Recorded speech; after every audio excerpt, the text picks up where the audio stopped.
ओम साई राम। श्री सच्चिदानंद सद्गुरु साईनाथ महाराज की जय। मैं साई रीना, साई लाडली रीना चैनल में आप सभी भक्तों का स्वागत करती हूँ। साईं बाबा कहा करते थे, श्रद्धा और सबूरी यही मेरी दो संपत्तियाँ हैं। जो भक्त इन दोनों को अपने जीवन में उतार लेता है, उसका जीवन स्वयं ही सध जाता है, अर्थात सही मार्ग पर हो जाता है। तो आइए बाबा की साईं कथा 32 शीर्षक है श्रद्धा और सबूरी से जीवन का कल्याण का शुभारंभ करते हैं। शिरडी में एक समय एक भक्त आया। वो बहुत दुखी था।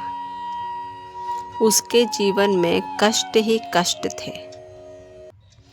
उसके काम में असफलता, घर में अशांति, मन में निराशा लिए वो रोज अपना दिनचर्या के काम करता, परंतु मन में यही विचार आते कि आज का दिन कैसा जाएगा। बाबा से रोज प्रार्थना करता, बाबा आज कुछ मार्ग दिखा दो।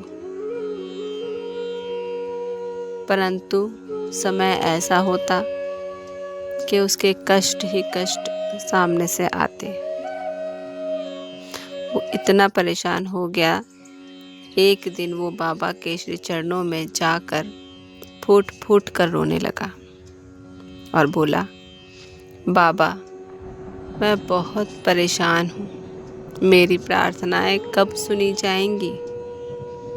क्या मैं आपकी भक्ति नहीं करता?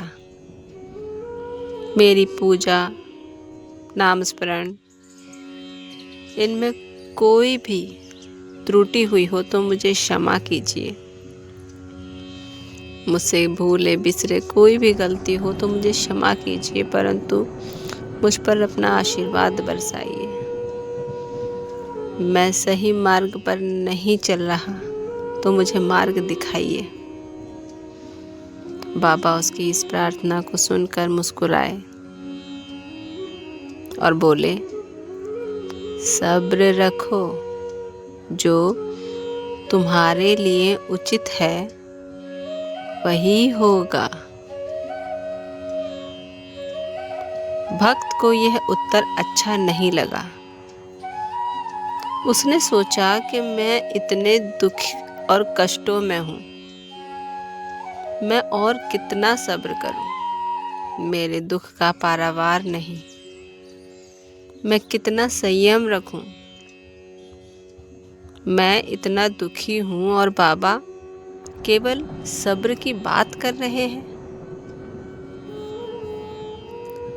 बाबा सब जानते थे कि किसको किस समय कब फल मिलेगा, परंतु एक सबूरी की परीक्षा उसका समय चल रहा था और उस परीक्षा में जो सफल हुआ उसके सुख का द्वार खुल जाता था। बाबा भी इसीलिए शांत थे। उन्होंने एक मंत्र बता दिया कि शांत रहो, सब्र रखो, समय आने पर तुम्हें तुम्हारा फल मिल जाएगा। कुछ दिनों बाद उस भक्त पर और कठिन समय आया। अब उसका धैर्य टूटने लगा। फिर भी वो रोज बाबा के दर्शन करने जाता, बाबा से प्रार्थना करता, शिकायतें करता, बाबा को हर प्रकार से दोष देता। वो कहता, बाबा मैं हर प्रकार से आपकी भक्ति कर रहा हूँ, आप पर मुझे पूर्ण विश्वास है।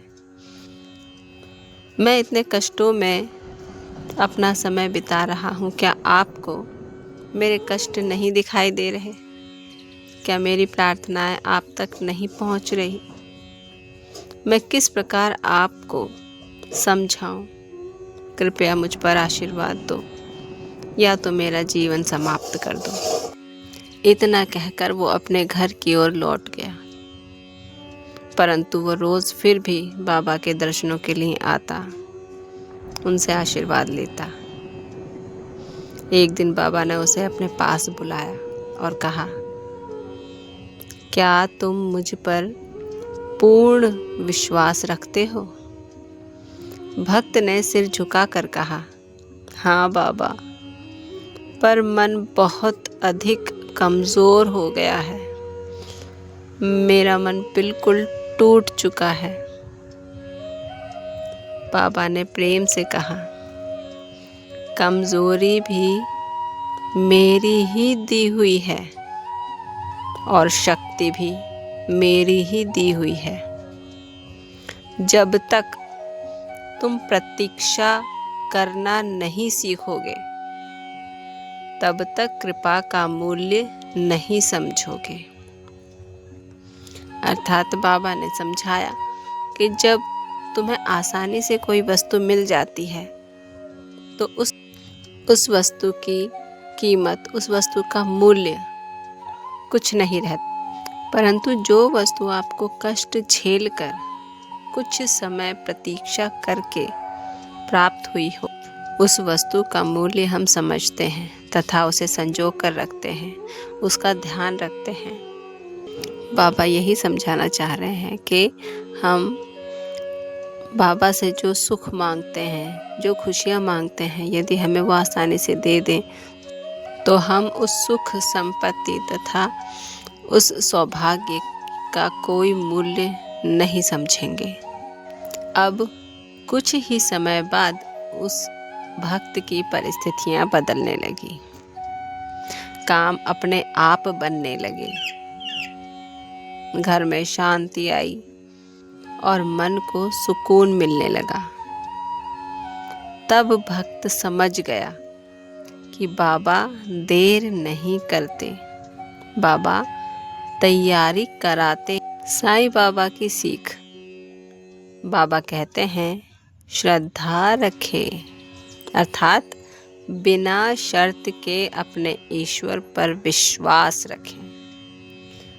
बाबा कहते हैं, सबूरी रखें, अर्थात अपने ईश्वर पर पूर्ण भरोसा, विश्वास रखें तथा उन पर सब कुछ छोड़ दें, किसी भी प्रकार की कोई शिकायत ना करें। तथा बाबा कहते हैं, हर परिस्थिति में उनका नाम लें, अर्थात तुम्हारे जीवन में सुख हो, दुख हो, संकट, परेशानी, चिंता कुछ भी हो, आप नाम जाप करें। जो बाबा पर भरोसा करता है, बाबा उसे कभी निराश नहीं करते। ओम साई राम।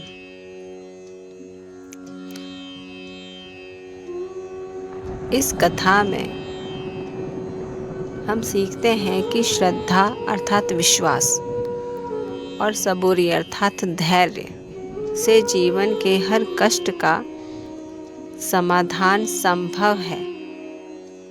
जब भक्त पूरी निष्ठा से बाबा पर भरोसा करता है, तब बाबा उसकी परीक्षा लेते हैं और सही समय पर कृपा बरसाते हैं। इस कथा में बताया गया है कि कठिन समय क्यों आता है, बाबा तुरंत क्यों उत्तर नहीं देते, धैर्य रखने से जीवन कैसे बदलता है